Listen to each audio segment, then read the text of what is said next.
ever crossed your mind why African cities Bro, are you making a video from Africa calling the video calling your cities ugly? look like this and Western ones look like that?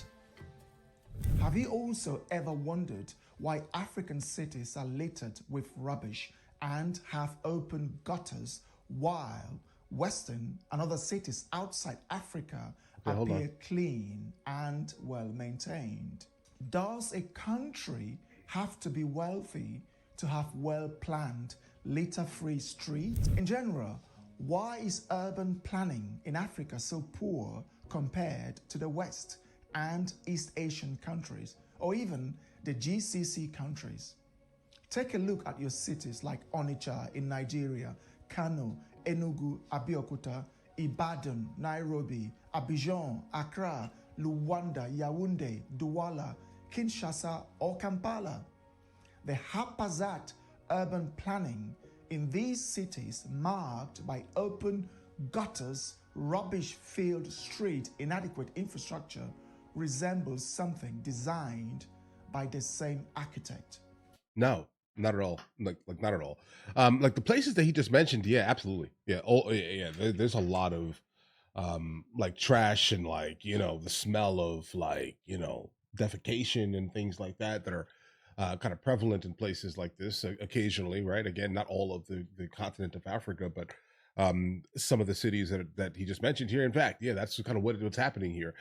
It would be great, but how do you build in an area specifically marred with tribalism and clan based scenarios here? Um, Understand like that, I think, is what is mostly stopping kind of forward and upward mobility in some of these places. Like, listen, bro, you have to come up with a set um, kind of guideline that you kind of want to live by and things like that. I think that's pretty important. But if you're completely fine with maintaining some type of clan-based scenario exclusively where this group is going to do this one thing this way specifically, then I can imagine how you're going to keep kind of seeing the same issues consistently until you kind of stop that. At least, guys, you said, is this Los Angeles? It could be legitimately LA, bro.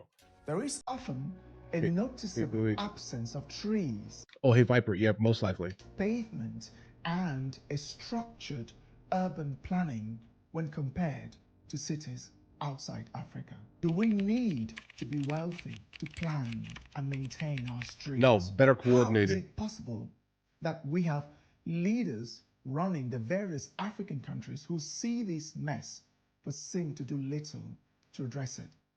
The average age of most African countries is 60, which makes them older than Qatar, the UAE, or Bahrain. Mhm. Those countries are way younger than we are. And just 25 years ago, those countries were underdeveloped. The irony is that in the 50s, cities like Lagos, Nairobi, Accra, and Douala had impressive They urban did. planning while Accra under specifically. European rule. Specifically So what Accra. happened? Have we retrogressed while the GCC countries have progressed? So it seems, isn't it? Is it possible that black people can't manage or run countries? Because even black countries and communities outside Africa exhibit similar traits. Do we lack the funds or capability to build, manage, and maintain, or even run ourselves? Well, Guys, what are you what? Rwanda is the exception. Guys, what did you send me, bro? Okay. Like what is this video? Uh-huh. Um I think I saw a video, like a documentary kind of years ago, kind of about like structures not overall being maintained. I think the idea of maintenance, I think in general, is something that is kind of brought up whenever this discussion is basically brought up for some reason, at least, right? There's a maintenance issue kind of by default, is what I think the documentary had said a while ago, a long time ago. Right? But either way,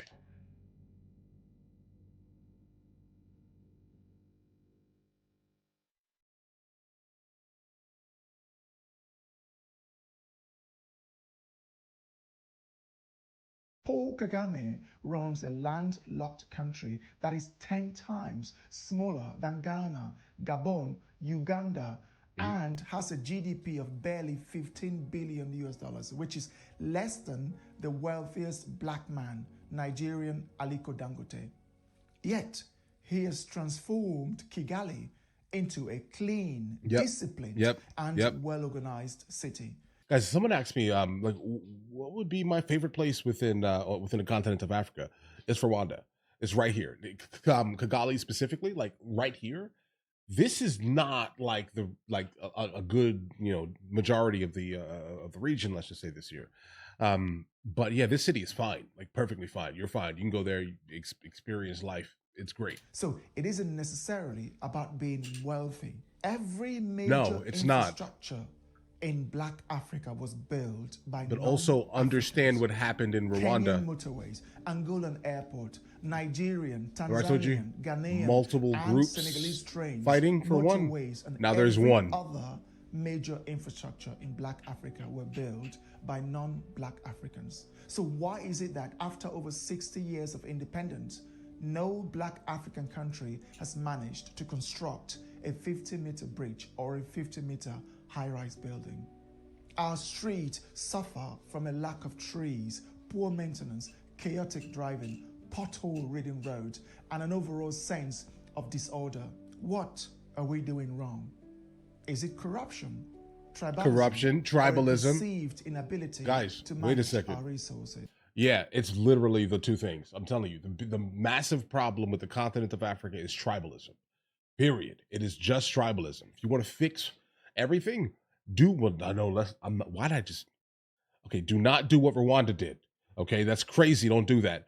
But look at what Rwanda did. If that makes any sense here. Look at what it is right now. Okay, you have to completely get rid of the idea of like specifically like separatism in the sense of what that is here. Like, listen, guys, you are all the same. Like, I get it. You come from that side, right? You come from this side. No one cares, bro. Okay, drop that tribalist nonsense. Okay, come together as one. Stop fighting with each other over like legitimate nonsense, and then you can start to build. Because again, if you look at Rwanda specifically, you'll start to realize how that that scenario ended with one of your cleanest cities on the entire continent, right? So either way, I ask these questions because I have visited many but don't take lives, obviously, and they share similar struggles.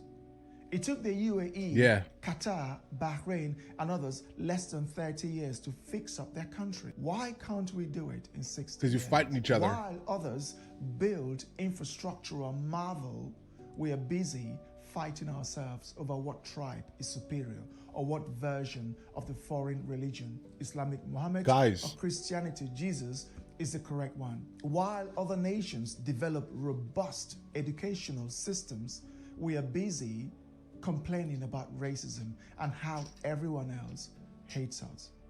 The disrespect towards Black Africans is in many ways self-inflicted. No one can respect people whose cities look like this. It took Japan and Germany less than 30 years to go from the brink of total wipeout to fully developed economies. It took China less than 40 years to eradicate absolute poverty, while it took us less than 20 years to inflict absolute poverty on ourselves. In the 80s, Cameroon, Nigeria, Kenya, Zimbabwe, Gabon, and many other African countries had higher GDP per capita than South Korea, Indonesia, I didn't know where this video was going, bro. Many of the GCC countries. Black Africa has had over 60 years to prove the world wrong. Unfortunately, it has proven the world right by reinforcing existing stereotypes. Of course, disrespect is bound to follow. Only in Black Africa do we see cities devoid of trees, sewage system, pedestrian-friendly pavement, reliable electricity supply, quality buildings, parks, decent roads, hospitals, and other emergency services. Yet, no other region has a higher birth rate than Black Africa. What infrastructure and resources are in place for the endless baby production? What do you have to offer them? The Ghanaian president John Dramani Mahama said in his speech at the United Nations that 25% of the world would be African in a few decades and that the future is African. Can someone tell him that simply having more people doesn't equate to wealth, a better life, power, or prosperity? Can someone also say to him that Switzerland has a population of only 8 million, but it is greater by all metrics than nearly 500 million West Africans? Can someone also tell him that those Africans who like to brag about their numbers, that one American, Elon Musk, is wealthier than the entire region of Central Africa, which comprises over 230 million people? Don't go there. Right here, specifically, stay away from this place, bro. In other words, Africa is multiplying its already poverty-stricken situation to the point of total exhaustion. This is why Black Africa is disrespected. Your skin color isn't the problem, but your inability to use your brain like other races do. Just having more people doesn't equate to wealth or productivity, because we've seen Nigeria, 200 plus million people, Switzerland, just 8 million, produces more, manufactures more, is 3 times richer. 8 million versus 237 million. You named Taiwan the most has just tribal 23 place million in people. Africa. Taiwan is richer than the entire West Africa, a region To a hundreds of homogeneous times place bigger than versus a Taiwan, homogeneous and place. more people than Taiwan by over 200 times. Yet Taiwan, tiny Taiwan with no natural resources, produces more than the entire West Africa. Yep. Numbers mean nothing. If you think we're wrong, if there's anything you want to add, Guys, please leave them in the comment section below. Okay, guys, I did not know. Again, I did not know where this video was going because it was starting to sound outrageous. Okay, all right, but we're here. I like conversations, hard hitting conversations, and this is definitely one of them with how he was wording things initially. But here's the thing, guys: the problem with Africa, sub-Saharan Africa specifically, if we're going to talk specifically sub-Saharan Africa, is tribalism. Like, that's it. Okay, like there's a person living in this village who believes that he is different or better by default than that person that is legitimately, I don't know, 500 feet down the road. Okay, I have a different culture. You have the same culture. Okay, so it may be slightly different, sure, right? Amazing, because you grew up 500 feet down the road. I guess it's just you guys do things different 500 feet down the road, right? But understand this here: you're all the same, okay? And the faster you can kind of get to that point here and actually start focusing on, like the progression of your unit, right? Because things will change, right? Basically, right? The fact that they're mentioning like Sweden, I think it's Sweden, Switzerland, one of those countries, guys. Again, understand this here. That whole region is also super homogenous, meaning they have all decided that they are all the same thing. Okay, they can be different things, sure, whatever, right? Inherently or deeply, right? But at the end of the day, they are the same thing. Name a country, and you'll start to realize that the more people are the same thing, not referring to like skin tones or whatever it is, right?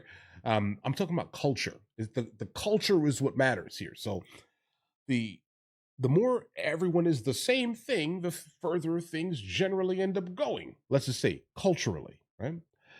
It's the secondary and tertiary cultures kind of within the group that tend to kind of mess things up occasionally, right? That is what it is here. But now, if we're talking about Nigeria specifically, he mentioned it because obviously everyone likes to mention in West Africa, Nigeria, because they're super wealthy, right? But still, look at it though, bro. Look at Abuja. Look at Lagos, right? Look at it. You're still fighting the same tribal warfare bit of clan nonsense that also Somalia goes through. Understand this here: you cannot thrive if you're just sitting here having civil wars all day long over something that happened 30,000 years ago in your tribe, bro. No one cares. Move on. Build your cities. All right. Learn to maintain the things that were left in your places when you were previously colonized. That would probably help something. Okay. And definitely corruption is also massively there here. Again, I'm an outsider looking in here. I have nothing to do with the continent of Africa. Guys. So I don't know, right? Like, listen, I'm an outsider looking in and seeing it for kind of what it is and telling you this right now, bro. Trust me, it's tribalism. I think everyone that actually sits down and has like a logical conversation that's not rooted in just like, I don't know, an outright distaste for people with different skin tones, at least, right? You'll realize immediately Africa's problem is tribalism. That's it. And a lot of the other places around the world that are also suffering from similar like blighted scenarios, it's always going to be rooted in some type of tribalism. You guys are all the same thing and you're fighting over nothing. Guys, do you want to watch movies with me? I never actually thought to like promote it over here, guys. But if you guys do want to watch it, guys, we have hundreds of movies, and I mean hundreds of movies that we've reacted to. You guys can come watch them with me if you want to, along with many TV shows. Currently, we're working on the show Dexter, along with Vikings, and we have a lot of series that are already completed. But if you guys do want to watch it with me, the link is in the description. Everything's available at the second tier. But of course, if that's not your thing, guys, don't worry. Right? Listen, like and subscribe.